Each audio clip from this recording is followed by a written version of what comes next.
to introduce Hashim Sarkis, who I don't know, I don't see him. Oh, here, Hashim. Hashim, who is the Dean of the Architecture School at MIT since 2015, I think.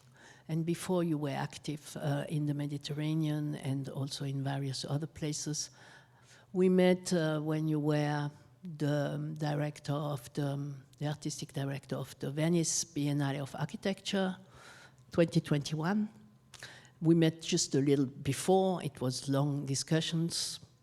And I will let Martin read your bio, so we have it on record, because it's really written in very small characters for me.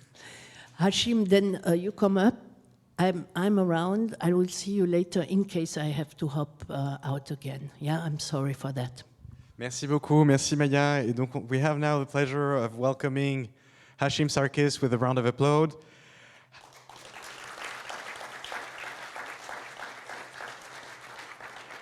Hashim Sarkis is an architect, educator, and scholar. He's principal of Hashim Sarkis Studio, HSS, established in '98, with offices in Boston and Beirut. He's also the Dean of the School of Architecture and Planning at the Massachusetts Institute of Technology, MIT, since 2015. He was also the director and curator of the 2021 Venice Architecture Biennale. And it's important to say that before joining MIT, Sarkis was the Aga Khan Professor of Landscape Architecture and Urbanism at Harvard University. The architecture and urban projects that HSS do include affordable housing, houses, parks, institutional building, urban design, and town planning. So the scope is extremely vast, and in the vastness of the scope, Hashim is also very interested in an environmental historical approach toward architecture, and so we're really delighted to hear him here speaking about the fact that we're far from afar, loin du distant. Merci Hashim.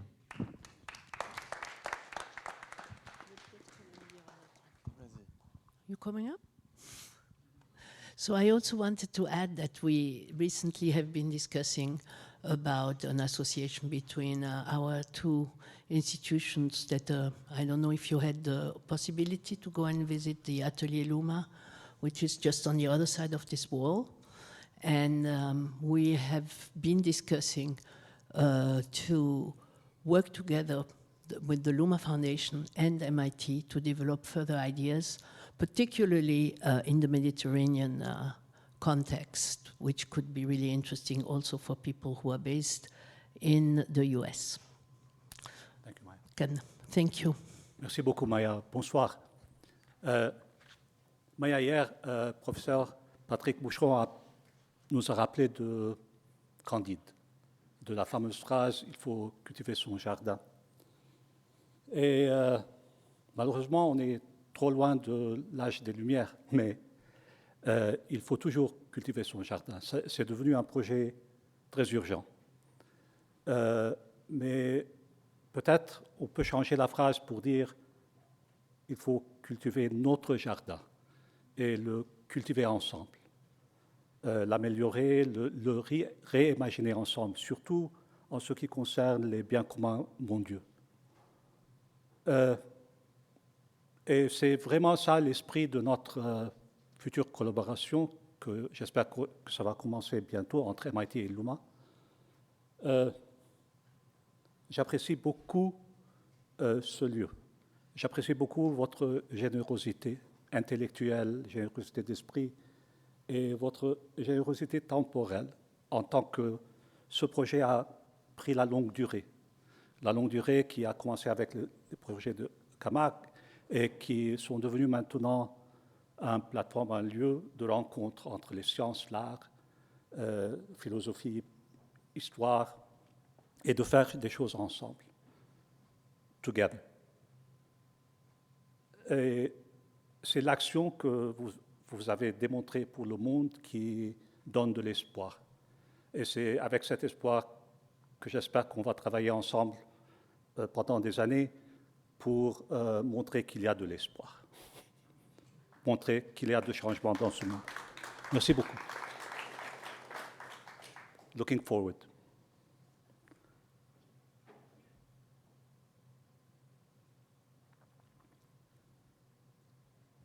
Forty years ago, I was doing a summer internship as a young student of architecture in New York. And I was charged to design a little gazebo next to a pool in a godforsaken suburb for a hotel company. And I was happily coming to the architect in charge, and I put in front of him a drawing of the gazebo with trees around it. He looked at it, he looked at me, he said to me very quickly, "We don't do trees." Nothing could be actually farther from the garden than my education and the whole generation's education about architecture growing up in the shadow of modernism, where architecture defined itself as being against nature, architecture defined itself as being outside the garden, and architecture defined itself as being the interior rather than the exterior. Both the discipline and the profession took strength in that contrast or opposition. And yet I had the luck of growing up on the Mediterranean in Beirut, where none of this was really true in our everyday lives. The inside and outside blended. We lived on the balconies, on terraces. The building's wall and the terrace's wall were inextricable from each other. And so my practice, which also started in Lebanon, was fully obsessed with courtyards, with interiors and exteriors blending with each other, and where I could delect in the possibility that every house could have a courtyard looking to the sky, and the sky could be brought in, and the garden could extend into the interior of the house or the building, and where the surface of the earth and the surface of the building, whether horizontal or vertical, could blend.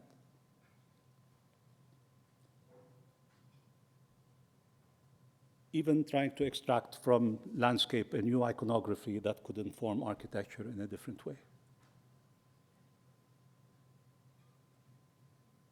Or certain models of the Mediterranean, including Brodel's conception of the palm tree and the olive tree meeting each other, could be played out in modern different landscapes. I know that in working with landscape and in front of people of the caliber of us and Maya here tonight, I would appear like an imposter. And indeed I am, but I hope you forgive me my passion for landscape as we forgive lovers their crimes of passion. These projects are done. I'm not going to talk about them. As the poet said, they are abandoned. But I will talk about a project that is under construction, which is a biodiversity house in the mountains of Lebanon near the Shuf Cedar Reserve. Hopefully it'll be finished next year. And I just want to say that this project owes LUMA many things, more ways than one, including the fact that this is the first time I managed to, when we decided with Martin and Vasily that we will present this project, that I rushed to make presentation drawings, because this is done for an NGO pro bono. And we started with the construction drawings, and from the construction drawings, now we're making the presentation drawings. And those have made me see many things, including some mistakes, which I hopefully can correct. Fire. One of the biggest threats to the garden is fire. And indeed, along the Mediterranean, there has been increasing fires, especially rising in altitude. And the cedars of Lebanon are quite high, about 1,500 to 2,000, even above meters high. With the tree line rising, the lower forests have been exposed more and more to fires. And this has been caused by many things. But these are the kind of touristic views of the cedars of Lebanon. And that region consists of about 5% of Lebanon. And the big reserve was created about 25 years ago, more, to protect the cedars. But interestingly, the reserve expanded beyond just the confines of the cedar forest to include intermediary zones, expanded zones, where villages and villages are interacting, and where there's more an extension of the conservation strategy towards revitalization of local industries and livelihood of the communities around. And the red dot is where the site of the biodiversity house is.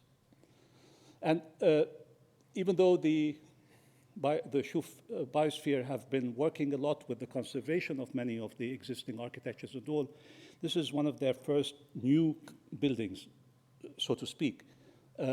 So their encounter with architecture and how to commission and think about architecture grew with this project. Just give you a sense of the topography. And one of the ways that they have been trying to protect the forest is obviously to plant more and plant at higher altitudes than before. And this is some of the outcome of the new forest. But another way to protect the forest has been to bring back the goats. This landscape, as you're also familiar with it, is full of goats. And the goats are one of the few animals that can climb on the rocky terrains, but not as rocky as the ones that are up there. And with the wilderness becoming so invasive and many of the terraces that existed becoming damaged, access to the grounds of these forests has become increasingly difficult, even for goats. And that creates more fires because the brush dries up and it becomes the first spark will create a fire there. One of the ways they decided to protect the forest is by bringing back ibex goats, which used to roam in the area but became extinct. And they brought them back, I mean, speaking of indigeneity, they brought them back from Saudi Arabia and from the Wadi Rum in Jordan.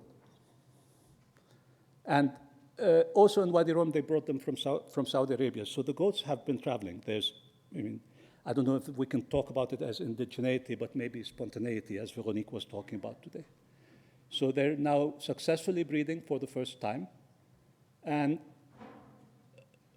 where they are located is where the biodiversity house is. So the biodiversity house is, in one way, the beginning of a trail to visit the forest, which is an oak forest, not a cedar forest, where the goats will live. But as I showed in the picture, there was a lot of dry brush, which is the trigger of the fires. And here again, the Chouf Reserve have been trying to clear them and try to figure out ways to use them in some other form. The brush is seductively beautiful, especially in the spring. You have this same plant type called genista here, which blossoms in yellow but becomes very thorny. It's like a broom, and catches fire very quickly. But historically, it's been used for huts. It's also been used, when dry, to hang in front of windows, wet it with water, so that it helps us with the summer heat. They also are reviving some industries of scorching, of turning it into coal, and of classifying it for medicinal purposes so that they can encourage people to harvest it and use it in their produce.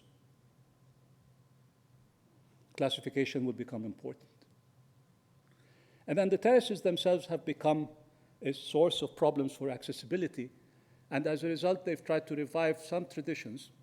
Not many of them are local. Some of them are actually coming from Syria, in order to help in the re-terracing, training people how to do that locally very quickly, and then introducing it to support some of the agriculture, including, again, the climbing grapes that are going higher and higher on the mountains with climate change. It's a very beautiful technique. I was always wondering, why are they so low as terraces? Because it's inefficient. And it turns out that when the grapes grow, they put them on the stone in order for them to ripen very quickly. So the commission was to design a biodiversity house. And in the Lebanese context, there's this kind of myth of the Lebanese house as being a stone house with triple-arched windows in the center, with a court cutting through, and an iconic red tile roof. Indeed, and this image will become important later on, in the way that they represent the biosphere, it's a mountain with a Lebanese traditional house foregrounded, made out of red tile roof. But actually, as indigenous as we want it to be, this red tile roof is made in Marseille. In the 19th century, when there was very strong exchange for silk, because in Lebanon we grew silkworms in this area. Many of the ships that used to come from Marseille to fill up with the silkworm and bring it back to Marseille and then to Lyon would come empty. So they decided to stack them up with Marseille produce, including red tile roofs to protect the roofs of the roofs of the silk merchants, which became also a sign of affluence in the region. But till today, if you want to fix one of these houses, you have to get your tiles from Marseille. So much for indigeneity, or rather, maybe indigeneity travels as well. Again, one other tool that they're using to protect the forest is to create trails. And they've united with other reserves and villages to create a national trail that works its way through and introduces, while it might introduce some danger, but actually helps clear and keep a certain level of vigilance and oversight on the terrain. So, in a way, the goat was the inspiration for this project, and it was a way of trying to bring together the different methods that they're using to enhance the habitat in order to create the biodiversity house. The house was actually given to me. It was an existing structure, which was an emergency station funded by the USAID for protection of people in case of fires or in case of snow, so that they can seek shelter there. There were ambulances in it, many bathrooms, stacks of blankets, and it's at the entrance of the ibex release area. It's not very photogenic, but thrown in there like all development aid usually is, as if it's landed from space. My first proposal was that actually the building is wrapped by the ramp that becomes the trail that takes you down into the forest, that its base will be made out of recovered stone from the terraces nearby, and that the top of it would be a shell built over the whole thing to hide the ugliness, but also to create a second layer for protection and shading made out of the dried brush. And we are testing techniques of scorching the brush as well. But then I adopted the profile, just the profile, of the traditional house and bent it with the road in order for it to create an entrance. And you can see the trail coming into the building. And this is the existing building. We terraced the entrance for the ambulances and turned it into the amphitheater for the approach. We covered the whole thing with a steel structure. The steel was scavenged. A lot of the structure and architecture of this building is scavenged from existing stuff. This was during the recession, and a project that was that brought the steel from overseas failed, so we took the steel at very low price.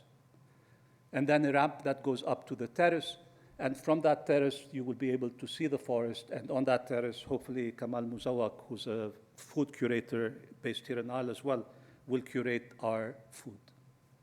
And then covered with a thatch of the brush. The plans are very simple. We just removed all the partitions on the lower level to create a big exhibition space. And then on the second level is the educational programs with some community services. And the building, all in all, is covered with this thatch, except for the strips where there are windows, we kept them open. This is the steel being repurposed for our needs. This is the steel being installed.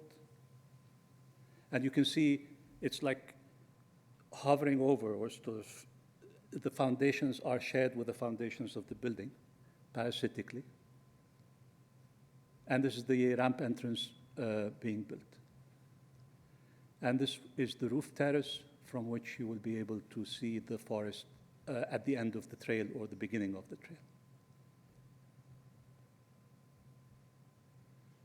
And that's how the building sits in relation to the trail and in relation to the road, with the entrance connected to the trail from here. And these are the cuts. A lot of the construction is actually demolition. These are the cuts for the big openings of the auditorium and the classrooms. And this is the space inside. One day after a visit to France and visiting Arles, I went to Beirut and then visited the site. This is the director of the site. And I was talking to him, and I had just come from Arles, where I had visited the ateliers and all. He said, I'm going to Arles next week. I said, why? He said, well, because we're having a conference for the MAVA Foundation that has funded our reserve and actually funded the construction of this building. I said, MAVA, no, it's LUMA. He said, no, MAVA.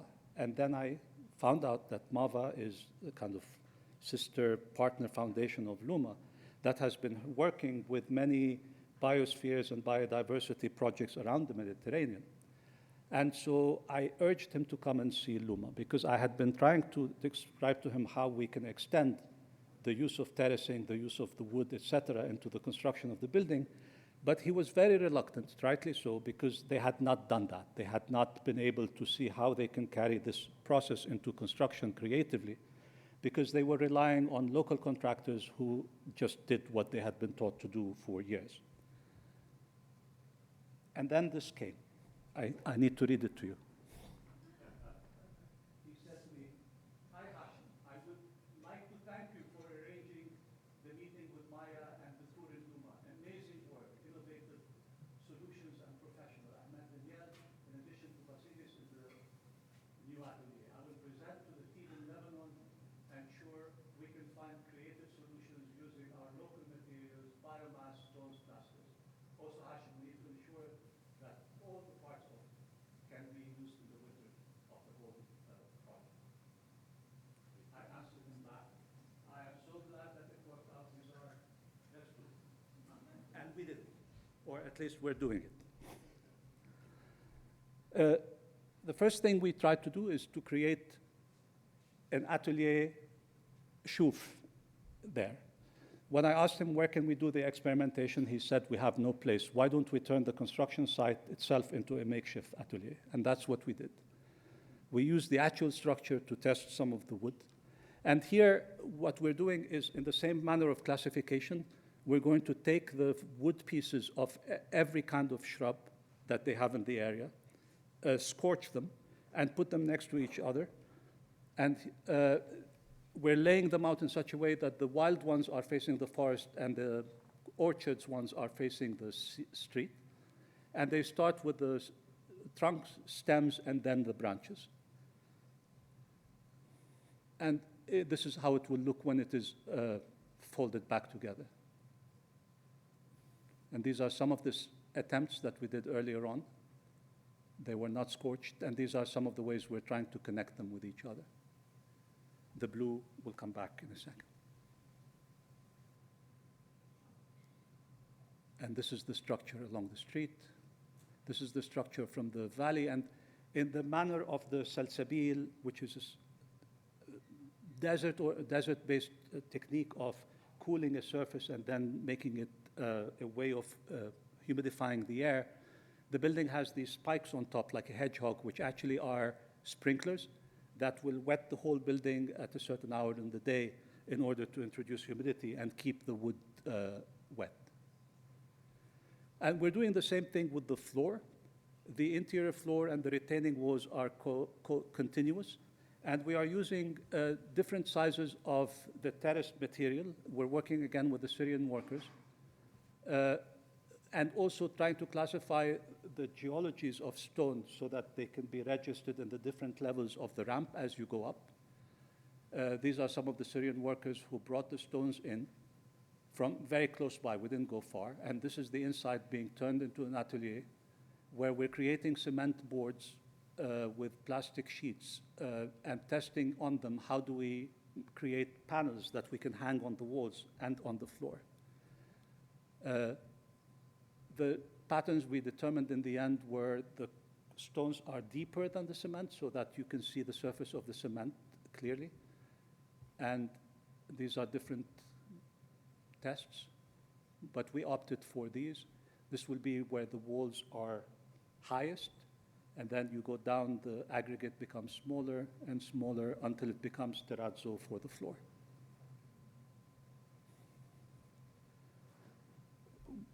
One thing they asked me to do is, in addition to designing the building, is design the first exhibition. And in the ramp area, which is indoors, outdoors, we decided that a way to represent the project, as you saw in the whole area, is to create a mountain. And the mountain, as a way of explaining not just geography, but ecology, has been with us since the beginnings of geography with Alexander von Humboldt and his very famous mountain sections, which are a way to explain the mountain. And I like this drawing a lot because it uses both the outside and the inside to explain it, the outside perceptually and the inside analytically. And that's what we opted to do. We're going to make a mountain that floats, so as you go up, it will have all of the flora and fauna explained to you. It'll be 8 meters high. And then there will be a model, a real model, the size of the reserve, with projections on it explaining it more scientifically. So there's this kind of the perceptual and the scientific together. But the putting together of the model will hopefully be done by the same hands that did this drawing, who's a graphic designer turned fashion designer. His name is Samir Azzam, who's now working with Cartier, who's from the region, who started as an intern with the foundation and discovered in the region, through his mother and women in his village, a tradition of stitching that has been in the region for a very long time. But the more he explained it to me, the more I realized that this is a Druze region, and the Druze share their origins of faith with the Ismailis, who actually extract many of their tiraz approach from the Silk Road. And therefore, it's a technique that has traveled and has become, again, indigenous to the area.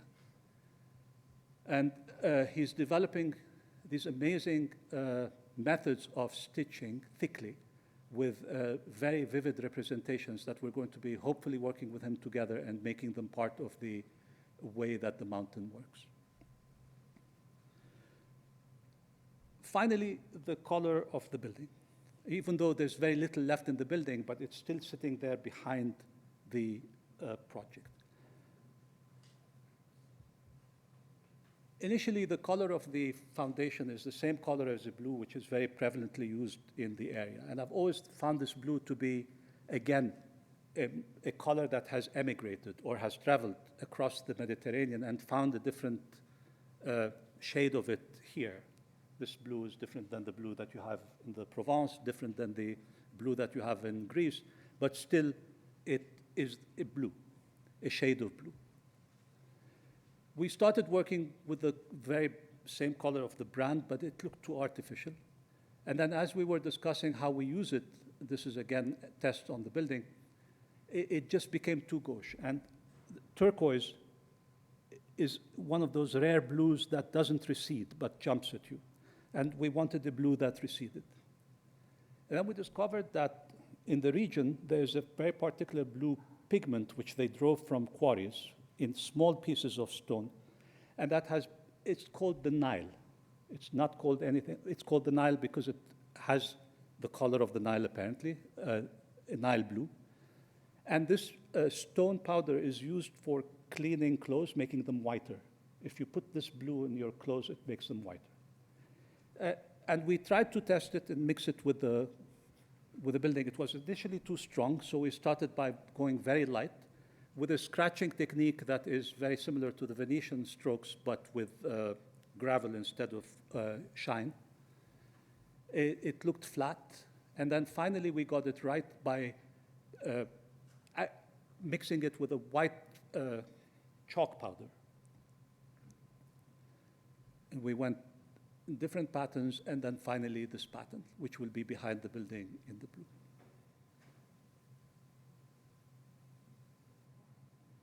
This blue is connected to an obsession with blue and the sky that I've had in my work for a long time. And here again, I evoke Alexander von Humboldt to explain it and perhaps connect it back to our pursuits here today. Whenever Humboldt went to any site in order to document it geologically, the fauna, flora, and the customs and habits of the peoples living there, he took with him a device called the cyanometer, which he would hold up against the sky to identify the true blue color of the sky in that location. It consists of 53 swatches of blue, and with the belief that every region has its different sky. or sky blue. Obviously, we know that it's the same sky, but maybe pollutions, maybe humidity gives it a different shade in different locations differently.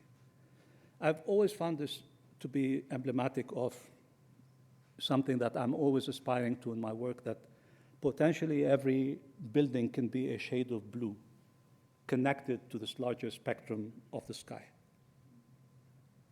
And I find the possibility of identifying a different blue for every building a kind of way in which I link them back together again as part of a larger world.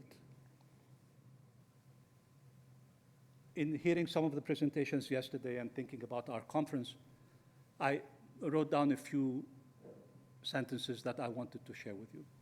There is no outside to the garden.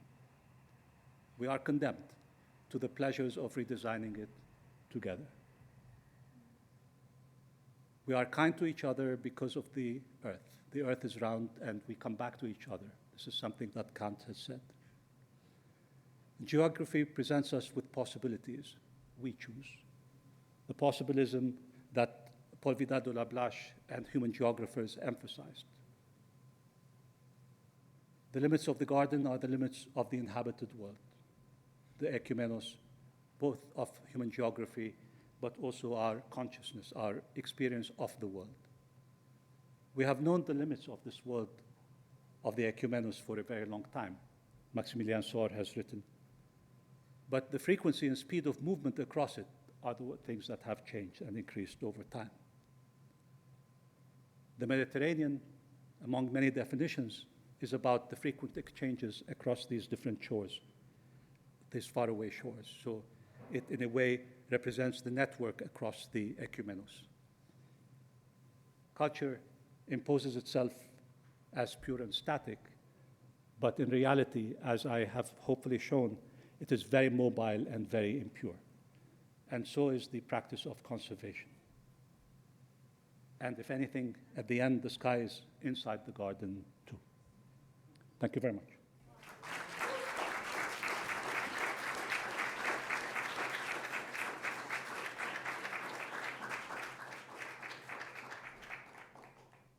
Je vais prendre des questions en français, en anglais, en arabe aussi. Merci. La langue que vous voulez, tout le pourtour méditerranéen est accepté. On a étendu à la Chine par ailleurs. Voilà. Grégory.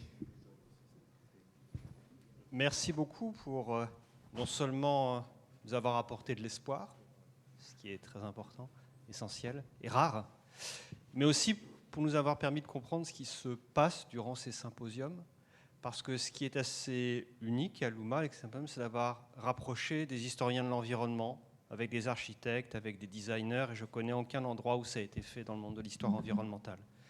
Et parce qu'en fait, en vous écoutant, je pense qu'on a exactement la même chose, historiens et architectes, c'est qu'il faut qu'on fasse avec ce qui a existé, avec les existants, au lieu de sombrer dans l'illusion soit d'une grande table rase qui nous permettrait de recommencer, soit d'une ligne qui continuerait vers le haut de manière infinie.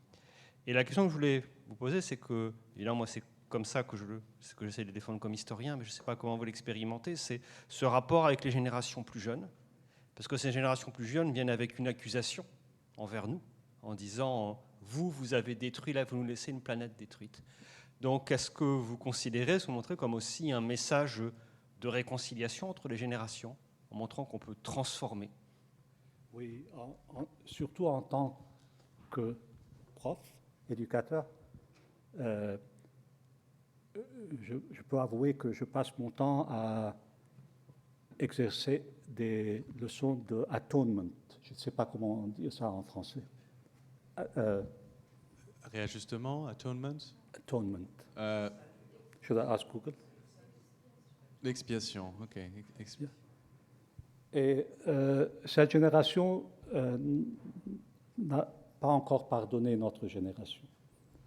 C'est pour ça qu'ils sont dans des encampments, ils sont partout dans les rues à déclarer leurs idées contre les nôtres. Et je suis complètement d'accord. On a beaucoup de travail à faire pour demander pardon.